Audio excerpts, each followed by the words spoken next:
For example, if we stop at a certain point, then our emotions opposes us.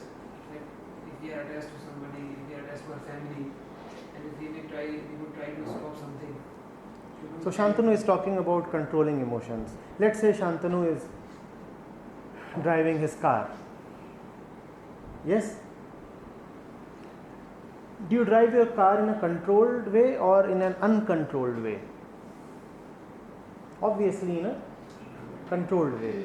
Now what is all control about? You're taking the car to the right, and because you control it, you decide that you will now take it to the left. What is all control about? When you say that your emotions are running amok, uncontrolled, then that is movement, right? Something is happening. And when you say that you, the emotional one, is now controlling emotions, what is really happening? In the name of control, you are continuing. The driver controls the car. Does the car or the control change the driver?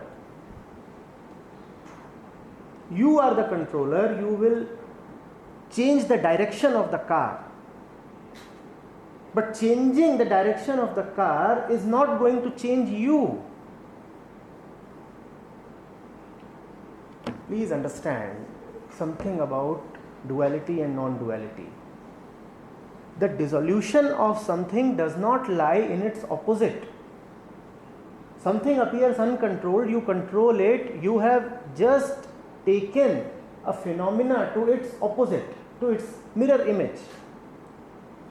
You are going left, now you are going right. That is not dissolution, that is a continuation in duality. And that is a mistake we make so often. We go for the opposite of something when we are tired of that thing. Tired of left, you go to the right. Tired of first floor, you go to the basement or to the second floor, or sometimes to the 50th floor.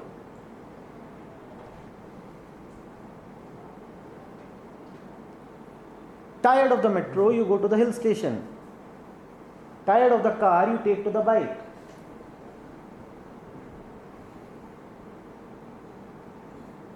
Tired of animals in the office, you go and visit a zoo.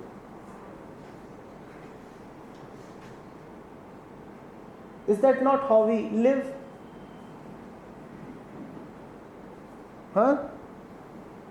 And we think this is change.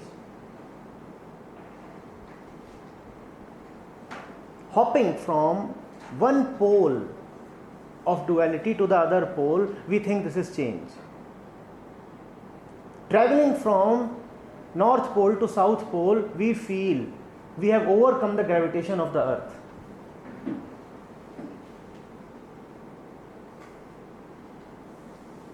How does it matter that you have swapped poles?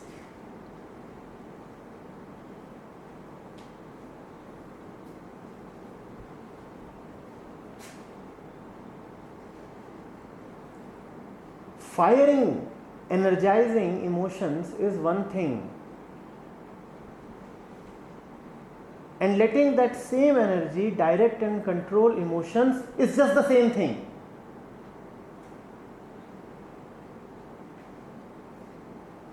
You are just naming it differently, you are just naming it as the opposite, and a change in name will not help here.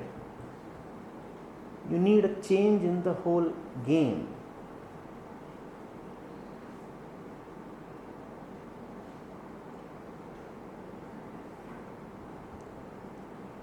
Is it not a part of being emotional that you must not be overly emotional?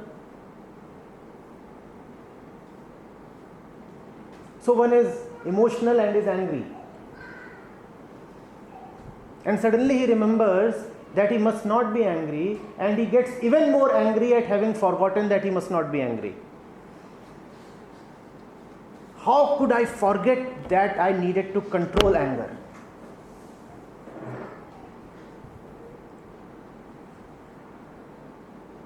Control yourself.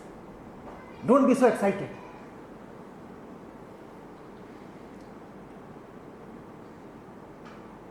Are you able to break out of the circuit, or are you energizing the circuit even more?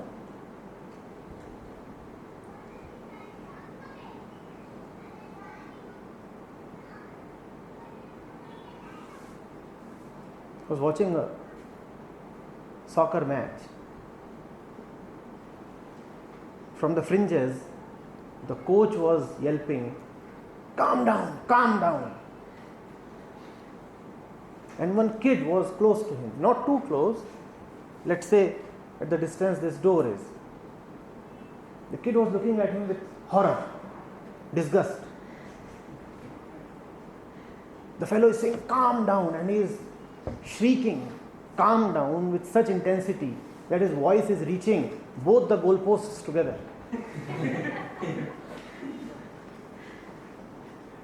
He is trying to control the boiling emotions on the field.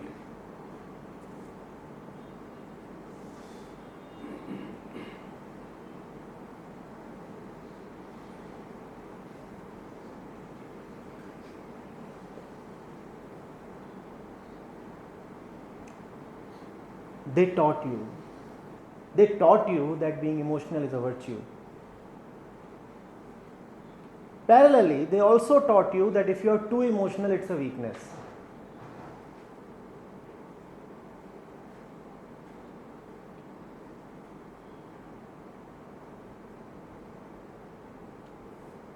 It is not at all about being emotional or not being emotional.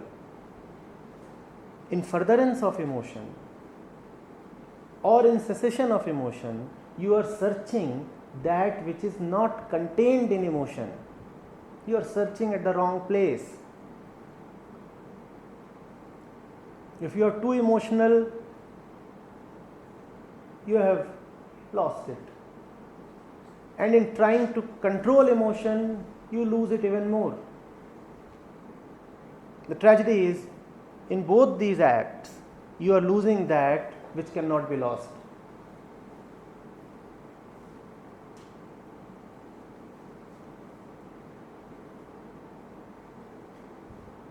Let emotion be.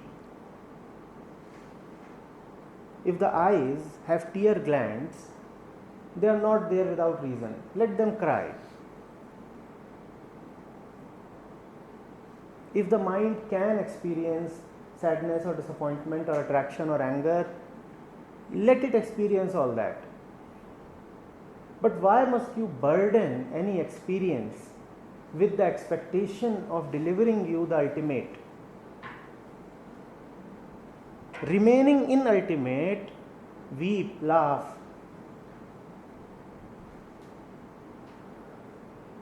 jump around,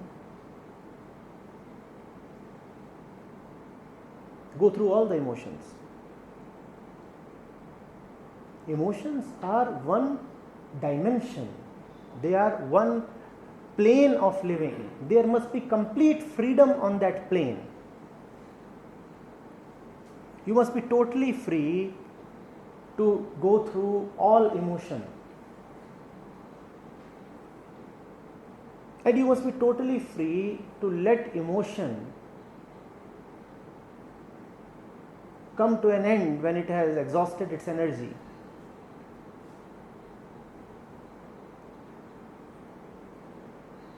In trying to fuel emotion, and this is a repetition, but I must make it. In trying to fuel emotion and in trying to control emotion, you are unnecessarily expecting something from emotion that emotion cannot provide. Don't you see people crying in front of their lovers? They think that emotion can give them love.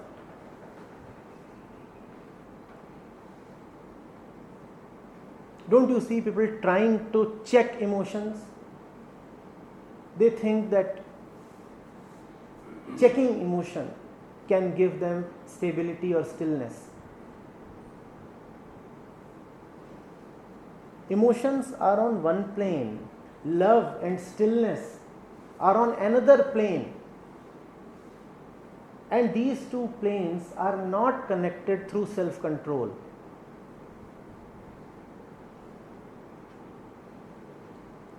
When laughter comes, laugh fully, laugh freely.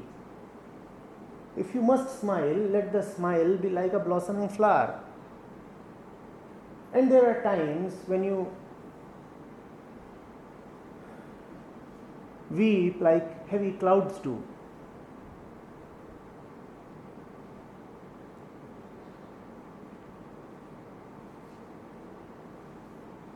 On one hand, we talk of inner freedom. We say God is the final liberation. On the other hand, we do not feel free even to laugh and cry. What kind of liberation then is God? You can't talk to someone, you can't touch someone, you can't hug someone, and you will have God? Seriously?